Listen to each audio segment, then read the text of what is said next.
नमस्ते साथीहरु, आजको यस भिडियोमा चाहिँ विशेष गरी तपाईहरुको माझमा Germany job seeker visa from Nepal, Germany job seeker भिजाको बारेमा तपाईहरुलाई मैले short and sweet information video लिएर आइपुगिसकेको छु। यदि हजुरहरु पनि जर्मन जान चाहनुहुन्छ अथवा जर्मनी जब सिकर भिजामा कसरी हामीले भिजा एप्लाई गर्न सकिन्छ, कोले भिजा एप्लाई गर्न सक्छौं, पढाइ कति चाहिन्छ, यी सम्पूर्ण कुराहरु तपाईहरु बुझ्न चाहनुहुन्छ भने भिडियोलाई अन्तिमसम्म स्किप नगरी हेर्नुपर्ने हुन्छ। त्यसैगरी भिडियोलाई एक लाइक गरी यस्तै जानकारीमूलक भिडियो हेर्न चाहनुहुन्छ भने यस टेक च्यानल लाई सब्स्क्राइब गरी छेउमा रहेको नोटिफिकेसन बेललाई बजेर अलमा सिलेक्ट गर्नु होला। यहाँनिर देख्न सक्नुहुनेछ म चाहिँ मोबाइलको स्क्रिनमा आइसकेको छु र यहाँनिर म जर्मनी भिजाको एउटा वेबसाइटमा आएको छु देख्न सक्नुहुनेछ। अब तपाईलाई मैले डिटेली रूपमा तपाईलाई मैले जानकारी दिनेछु कुन व्यक्तिहरुले कस्तो अवस्थामा हामीले जर्मनको लागि एप्लाई गर्न सकिन्छ यस जर्मनी जब सिकर भिजामा भनेर। यहाँनिर देख्न सक्नुहुनेछ अलिकति तलाउँदाखेरि चाहिँ Do I need to apply for a Germany job seeker visa from Nepal? हामीले नेपालबाट जर्मनी जब सिकर भिजाको लागि एप्लाई गर्नुपर्छ भनेर भन्दाखेरि yes, all Nepalese nations must obtain a visa before entering German. If you have a valid Schengen visa for Germany, you still need to apply for job seeker visa हैन। हामी नेपालीहरु सबैजनाले चाहिँ हामीले चाहिँ जब सिकर भिजाको लागि जर्मनको लागि चाहिँ हामीले भिजाको लागि चाहिँ एप्लाई गर्न सकिन्छ भने यहाँनिर भनिएको छ हैन। Apply for a job seeker visa you intend for to find employment भनेको छ। अब एम इजिबल फर हैन eligible for German job seeker visa from Nepal भनेको छ। नेपालबाट हामी के जर्मन जब सिकरको लागि भिजाको लागि एप्लाई गर्न सकिन्छ त इलिजिबल छ त भनेर यहाँनिर भनिएको छ। You are eligible for a Germany job seeker visa if you hold a Nepalese passport and you meet the following condition भनेको छ।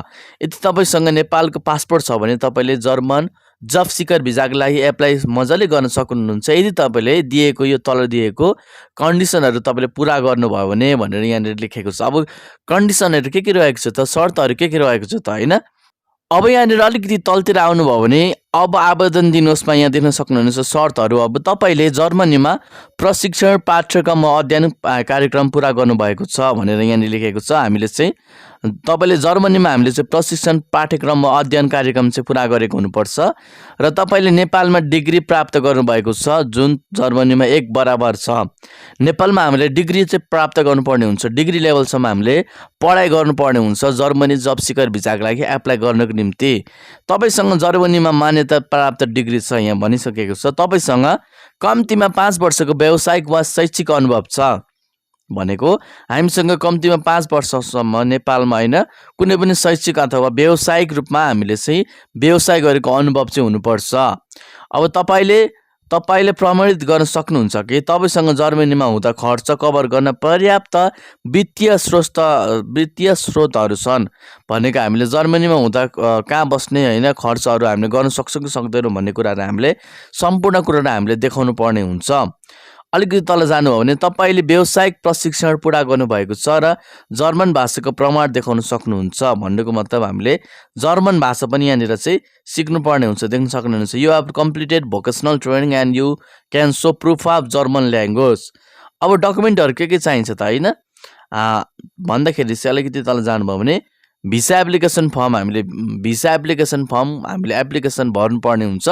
त्यसको लिंक यही देख्न सक्नुहुनेछ इन दिस लिंक भनेको चाहिँ यहाँ देख्न सक्नुहुन्छ रातो। यसको लिंकहरु सम्पूर्णमा तपाईलाई डिस्क्रिप्सनमा प्रोवाइड गर्नेछु। देख्न सक्नुहुनेछ हामीले यहाँनिर टच गर्नु भने लामो फर्म आउँछ, त्यो फर्म हामीले भर्नु पर्ने हुन्छ, त्यो अन्तिममा म तपाईलाई बताउने छु। योर Nepalese passport भनेको please make sure your passport has been issued during the last 10 years. has 2 blank page 2 page blank भएको यहाँ देख्न सक्नुहुनेछ 12 month after your departure date from Germany। त हामीसँग चाहिँ हाम्रो नेपाली पासपोर्ट पनि हुनुपर्छ। त्यसैगरी कपी अफ योर पासपोर्ट कपीको पासपोर्ट हामीले यानी कि पासपोर्टलाई हामीले चाहिँ फोटोकपी गरेर अथवा स्क्यानिङ गरेर हामीले पठाउनु पर्ने हुन्छ। पासपोर्ट पिक्चर्स हैन पासपोर्टको पिक्चर हैन भइहाल्यो। अलिकति तल आउनुहुन्छ भने रेसिडेन्ट परमिट अफ नेपाल हामीलाई चाहिन्छ, देख्न सक्नुहुनेछ धेरै कुराहरु चाहिन्छ।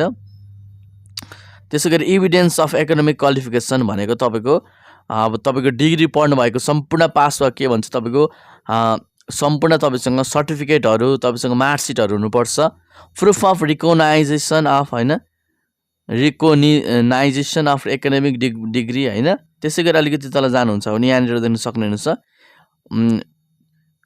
यु क्यान चेक द अनाभिन डाटाबेस भनेर देख्न सक्नुहुनेछ। यहाँनिर हामीले कुन कस्तो प्रकारको हामीले एकाडेमिक डिग्रीहरू हामीले त्यहाँनिर पठाउनुपर्छ यहाँ चेक गर्न सक्छौँ। यहाँनिर लिङ्क दिएको छ। यहाँनिर एभिडेन्स अफ प्रोफेसनल एक्सपिरियन्स मैले भने अघि तपाईँको 4 वर्ष 5 वर्षको हामीलाई एक्सपिरियन्स चाहिन्छ व्यवसाय गरेको अथवा कुनै क्षेत्रमा काम गरेको, त्यसको लागि हामीलाई सिभी कभर लेटर पनि चाहिन्छ हैन। कसरी कभर लेटर बनाउने मैले भिडियो बनाइसकेको छु, डिस्क्रिप्सन बक्समा त्यो आई बटनमा आएको होला, त्यहाँबाट गएर हेर्न सक्नुहुनेछ।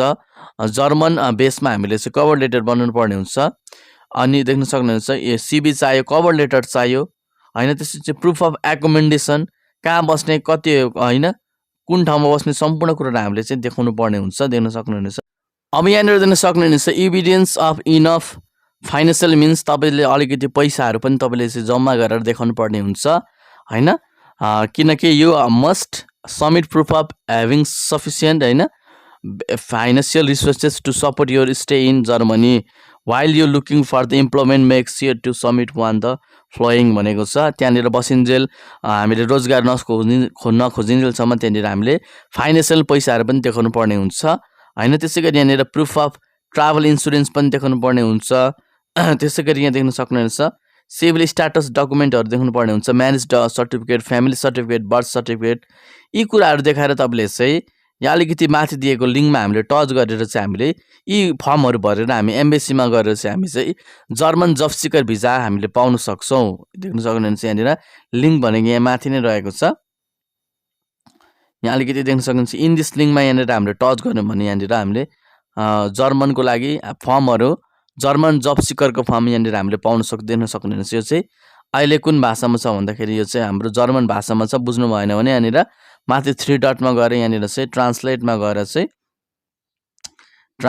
यसलाई इङ्ग्लिस पनि हामीले बनाउन सकिन्छ। देख्न सक्नुहुन्छ नेपाली इङ्ग्लिस। यसरी तपाईँले परिवारको नाम, पहिलो नाम, जन्मस्थल, जन्मेको सम्पूर्ण कुराहरू, बुवाको नाम, जन्ममिति यी धेरै नै रहेको छ। देख्न सक्नुहुन्छ घर नम्बर, सडक, हुला कोड, पोस्टल कोड, स्थान, टेलिफोन, मोबाइल नम्बर, अनि यात्रा कागजको प्रकार हैन। देख्न सक्नुहुन्छ जारी मिति, सबै कुराहरू तपाईँले भरेर तपाईँ एमएससीमा गएर तपाईँले चाहिँ यसको लागि प्रोसेस अगाडि बढाउन सक्नुहुनेछ। भिडियो मन परेमा भिडियोलाई एक लाइक गरिदिनु होला। त्यसै गरी च्यानललाई पनि सब्स्क्राइब गर्नु होला। धन्यवाद। बिदा पाऊँ। जय नेपाल।